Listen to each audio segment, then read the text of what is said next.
Ouais, le permis automatique, le taux d'échec, il est beaucoup plus élevé. Vous savez pourquoi?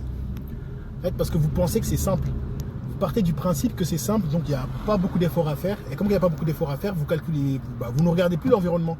Vous dites, ok, de toute façon, il n'y a que freinage, accélération à faire. Donc voilà, il n'y a pas grand-chose. Et vous partez sur ce principe-là, donc vous ne faites plus d'efforts. Il faut savoir que ce soit permis automatique ou boîte manuelle, hein, c'est la même chose. Après, il y a l'environnement à gérer. Une fois que tu accélères, tu freines, tout ça, tu as l'environnement à gérer, les piétons, l'analyse des situations, anticipation des situations, tout ça. Il y a plein de choses à gérer. Et donc, la plupart des élèves, quand ils partent, ils se disent, ouais, non, moi, je vais aller en automatique parce que c'est plus facile, c'est plus simple. Et le taux d'échec, il est beaucoup plus élevé. Les gens en manuel, ils l'ont beaucoup plus facilement parce qu'eux, ils doivent rester concentrés. Il y a l'embrayage à gérer. En fait, en permanence, faut rester concentré. Alors qu'automatique, tu te dis, ouais, de toute façon, je freine, c'est une auto-tamponneuse, c'est un karting, donc ça va.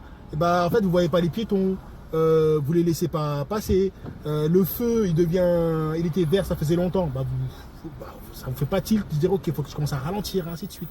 Donc c'est pour ça que le taux d'échec, il est beaucoup plus élevé. Alors qu'en manuel, ça demande de la concentration à chaque instant, à chaque moment, parce qu'il y a l'embrayage à gérer, freiner, ralentir, rétrograder, remettre la première, repartir, éviter de caler. En fait, ça demande une concentration en permanence. Et le permis automatique, en fait, il existe en France depuis 2017, depuis janvier 2017. Sinon, avant, tout le monde passait le permis en boîte manuelle. C'est que depuis là, il n'y a pas longtemps, ça fait quoi? Peut-être depuis 2017, 7-8 ans. Voilà, c'est tout, sans plus.